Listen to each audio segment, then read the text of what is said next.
देखिए power star Pawan Singh का fan और खितारी फैन पवन सिंह की गाड़ी पे खितारी गाड़ी पर चढ़ चुके हैं।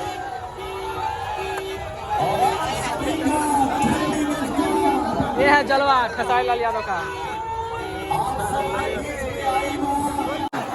मैं सीधे सीधे माइक देता हूँ, थोड़ा मोहब्बत से आपको चूम ले खेसारी लाल यादव।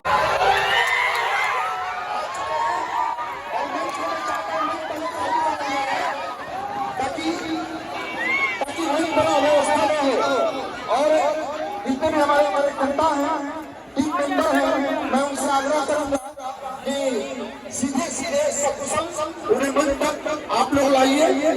उसके बाद जो भी तमाम औपचारिकताएं हैं उन्हें ये जो अफरा तफरी आपने मचाया अच्छी बात नहीं है। आपके पवन सिंह चहेते हैं, खेसारी लाल यादव जी चहेते हैं। मैं और जयप्रकाश भैया हमसे अनुरोध कर रहे हैं आपसे कि आपके नेता आपके खातिर आए, इसमें कोई मत घबराए। पवन सिंह जी की जिंदगी आप है, खेसारी लाल की जिंदगी आप है, इसमें धूल मत उड़ाइए। इसमें शानदार रूप से आप सब व्यवस्था बनाइए। मैं सभी जिला लगायक ने पवन सिंह भाइयों से अनुरोध करता हूँ कि वो नीचे उतर कर उनका स्वागत करो, किनारे खड़े हो जाए। भोजपुरी के सुपरस्टार के रूप में आपके बीच आज नहीं आए हैं, वो आए हैं तो आपका बेटा बन करके आए हैं। ये कुर्सियों से आप नीचे उतर जाइए, ये अच्छी बात नहीं है। इतनी कड़ाके की धूप में आप सब समित होकर के भाषण सुने। पवन सिंह जी आपके हैं, खेसारी लाल यादव आपके हैं, आपको तड़पने की क्या जरूरत है? आप मत में चलिए। खेसारी लाल यादव और पवन सम्मान है, खेसारी लाल यादव है जिनकी मोहब्बत में इतनी गर्मी को भी आपने तलाश कर दिया है। इसलिए भोजपुरी के इतिहास में हीट मशीन भी है, हीट मशीन भी है, वोट मशीन भी है।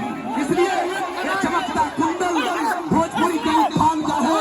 उठाइए एक बार दोनों हाथ भोजपुरी के सुपरस्टार के लिए।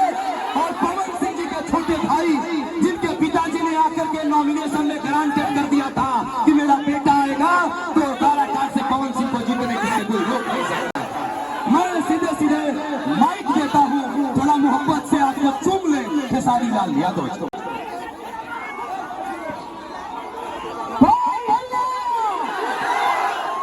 सबसे पहले कारागार की जनता के जितना लोग दिया हम खेसारी लाल यादव सबके तरफ से प्रणाम करते हैं। जिंदगी में उन्हीं को संघर्ष करना, पहले खुद को बड़ा करे।